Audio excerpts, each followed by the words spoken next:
welcome back to the channel. It's me, Surya, your favorite sewing friend, and today I have a pattern review for you from Papercut Patterns, which is the stacker jacket, this one that I'm wearing, and also this sample here. So this was my very first fully lined jacket that I've ever made. I know, what?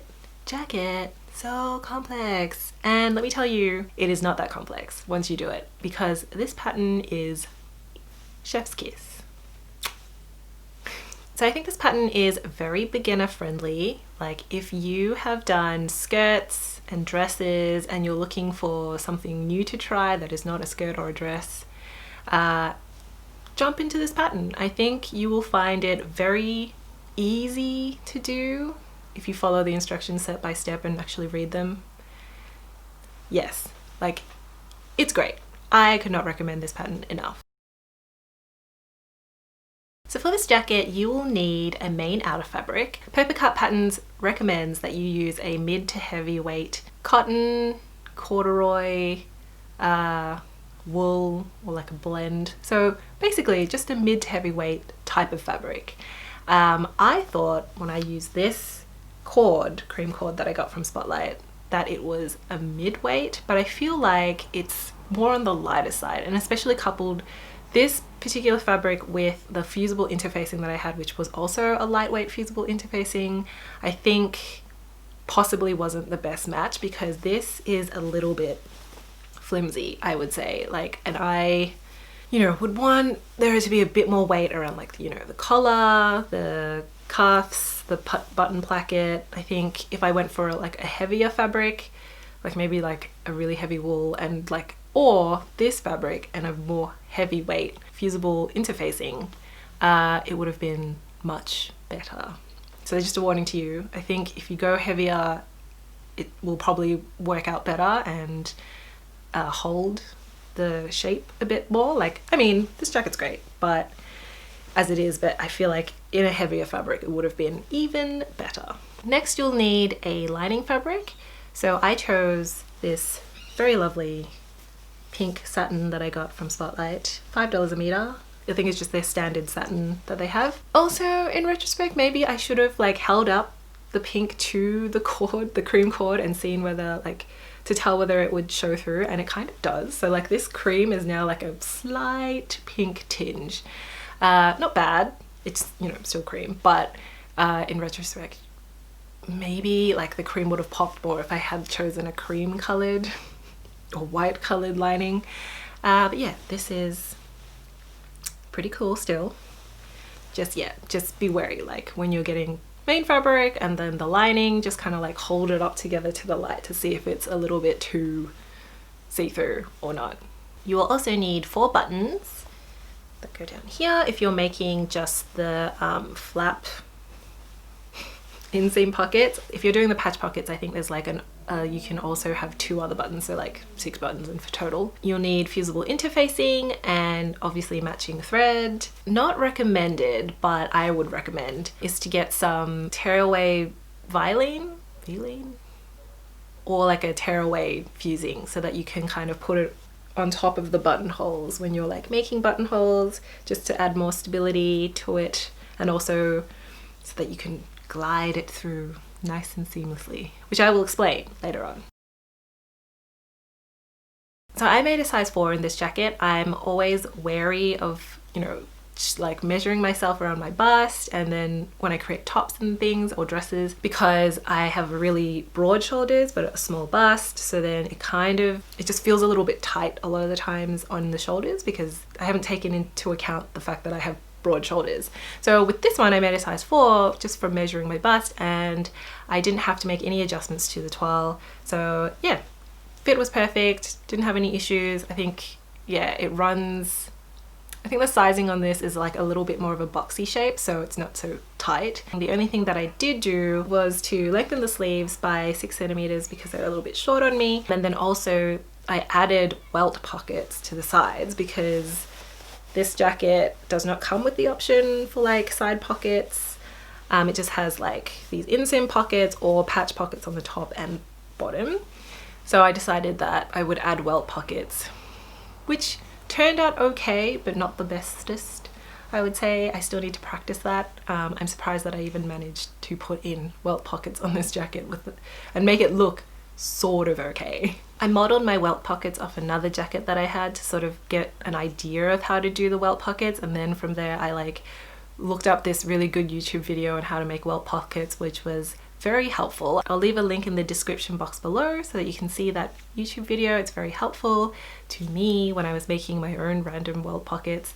Again, very surprised that I managed to put them in. And then the only other modifications that I did was that I added top stitching on the pocket flaps and also around the collar, because there's no instruction to do top stitching around here or here. So and when I did make it without the top stitching, it was very puffy. Like, I think it was just this fabric, but without the top stitching it was just like this puffy blob. So I just put some top stitching, fixed it. It looks a lot more denim jacket-ish like now.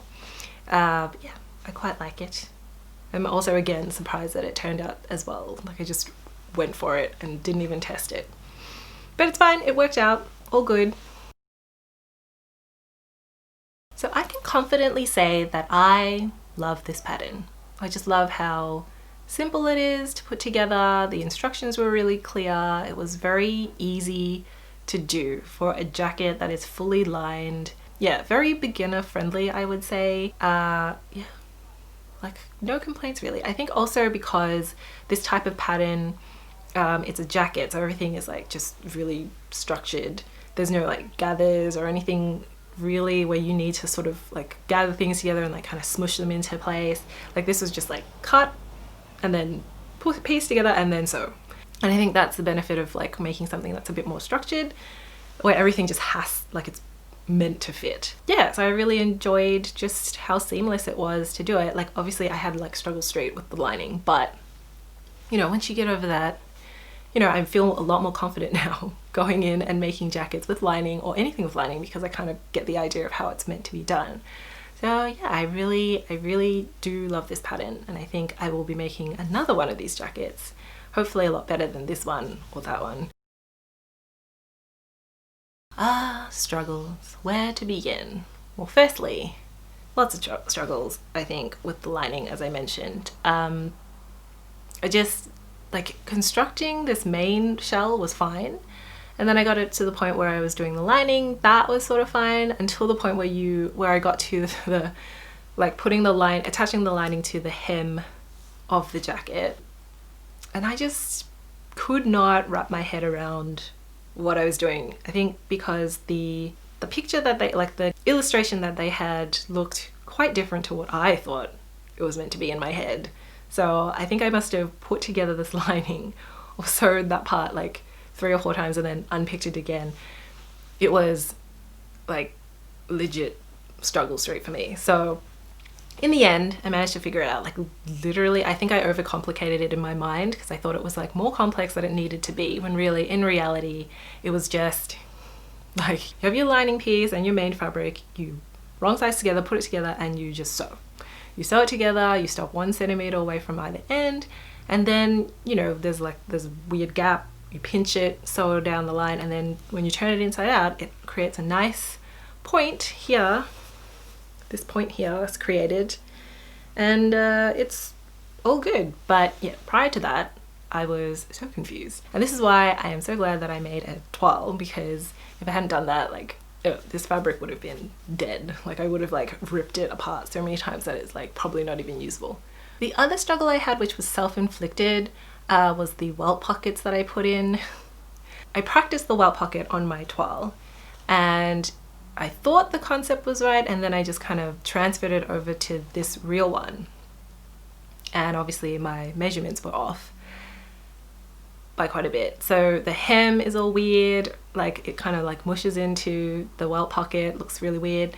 So I will get into like all the details of that later on, but it's just, yeah, struggle, like my self-inflicted struggle of welt pockets. Although now that I put them in, I'm really glad that I did, because I have somewhere to put my hands and put things in my pocket. So yeah, worth the struggle. The other struggle I had was buttonholes. So if you've watched any of my previous videos, you know that I've always had like a weird thing about buttonholes, and it's only because my old machine had this strange manual setting where it was very like just convoluted to make a buttonhole. And then for some reason I had transferred that knowledge onto my new machine, which is not really my machine, it's my friend's machine. But I thought that it was like the same thing because it wasn't a digital computerized machine. So I was like, oh, I just assume all of them are the same. But it turns out it's not really the same, and it like was totally fine putting in the buttonholes. It's just that I got to a point where when I finally figured out how to do buttonholes in the machine, like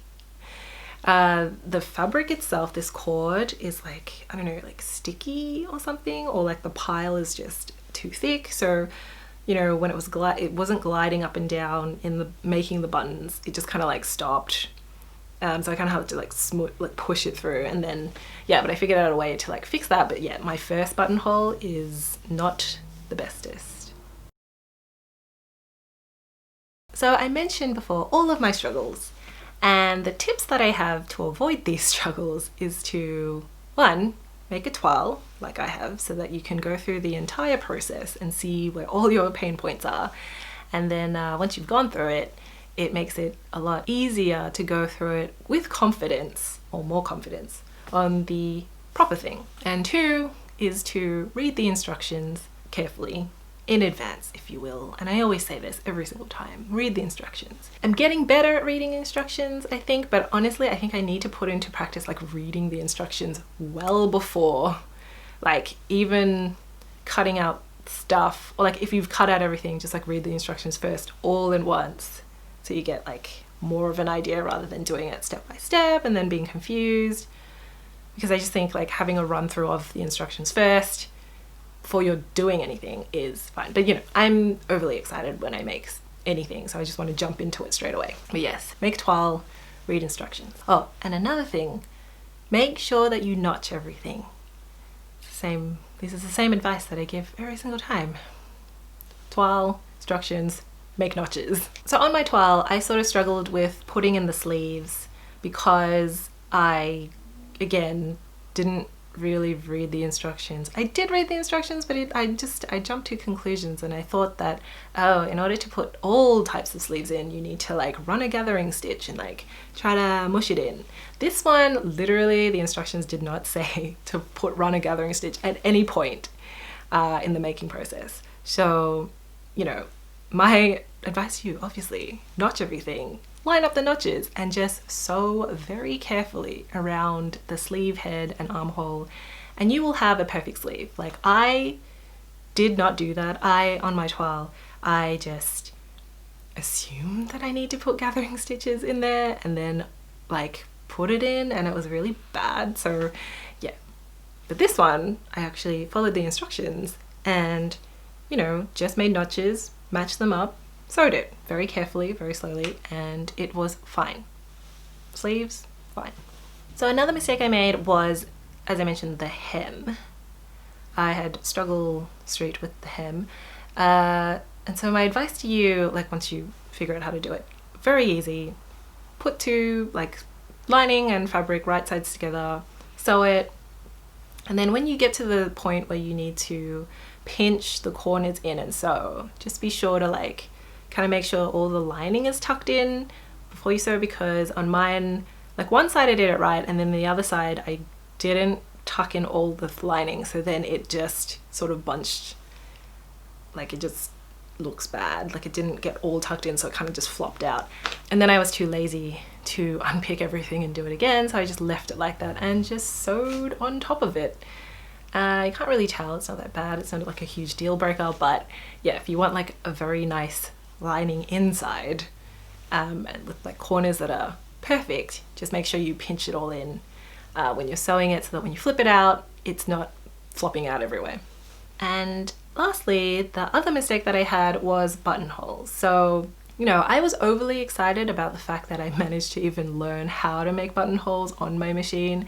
So I was testing it with my toile fabric while I was making the buttonholes, and then I got really excited and I was like, okay, let's just jump straight into making buttonholes on this main fabric. What I should have done is tested it on this fabric first, like a little scrap of material of this fabric, to make sure that it you know, worked. Because I didn't do that, I just went straight into this and immediately found that it wasn't sliding through properly because it's like like I mentioned, I think the corduroy and the pile and the thickness or something about it, like it was a bit sticky on the buttonhole foot. So it just wouldn't go. It just, like normally when you're doing it, sewing a buttonhole, as you know, you would just sew the buttonhole and like the foot would just do all the work. It would just slide it up and down, easy, whatever. But yeah, I didn't test it on this, like a scrap of fabric, and my advice to you is to test it first on the fabric that you plan to make buttonholes on, just to make sure it all works. If you're finding that it's getting stuck, just grab some tearaway Vilene or Vilene, what it's called, tearaway fusing of some kind, put it on top of the buttonhole that you like, on top of the buttonhole placement, and then use that to push it through. It should be smooth enough for the fabric to slide up and down. After I mangled the first buttonhole, I did that for all the other buttonholes and it worked fine. And now my final and most devastating mistake was the welt pockets. I made the welt pockets on this toile and I thought that I measured it right and transferred it to my pattern, and I definitely did not measure it right. I did not take into consideration that the hem needs to fold up about 5 centimeters, which 4 centimeters, and then there's a top stitching of about 5 centimeters around it. So I put the welt pockets too low, and so now the top stitching just sort of goes around and then stops where the welt pocket is and then goes around again. So it just looks a little bit not the bestest. I mean, you can't really tell, but like I can tell. And yeah, so just be careful if you're gonna make welt pockets. Just make sure you're placing them in a place where it doesn't get stuck or like doesn't get in the way of your top stitching around the hem. So in conclusion, I think that the Stacker Jacket pattern by Papercut Patterns is a very good pattern. As I mentioned before, the instructions are really easy to follow, except for the hem part where I was confused about that, but you know, that's just me. Yeah, it's really easy to follow, really clear instructions, the pattern pieces just fit together perfectly. It's a really good pattern for someone who's learning to do a fully lined jacket for the first time. You know, the drape, it's not like particularly structured, so there's not a lot of tailoring involved, because the more tailoring it is, the more difficult it becomes, because you know, you need to make sure the fit is perfect. This is a very, you know, boxy kind of cut, and so the sizing will be pretty easy to fix, I think. And also, like, usually I think, yeah, I didn't have any problems with the sizing and things like that. So I think if you're starting out to do jackets and you're a bit like hesitant as to where to start, I think the Stacker Jacket should be on your list, I think, as a start into making jackets. Like, this is the first jacket that I've ever made that is fully lined, and I am like honestly so impressed with the fact that I managed to do it. Like, granted, it took me like 2 weeks of like firstly making a toile and then making the real thing. It took me quite some time, but worth it. Like, the whole process was like so much fun. So if I made this jacket again, I would definitely pick a sturdier wool, maybe like a heavier wool, to just give it a little bit more structure. I really think like the collars and like these bits need to pop a bit more with like, and they would be a lot more structured with like a heavier weighted fabric. But yeah, this is like, this material and this lining has been really nice to wear out. This is the first, I actually wore it out today. It's like, yeah, nice lightweight jacket to wear during milder weather, but obviously if you choose a heavier fabric, then perfect for winter. So I hope this review was helpful for you and has inspired you in some way to try making a jacket or try out this particular pattern and make a jacket. If you have made this jacket already, please let me know in the comments down below any tips and tricks that you would like to share with me so that I can improve my jacket making skills.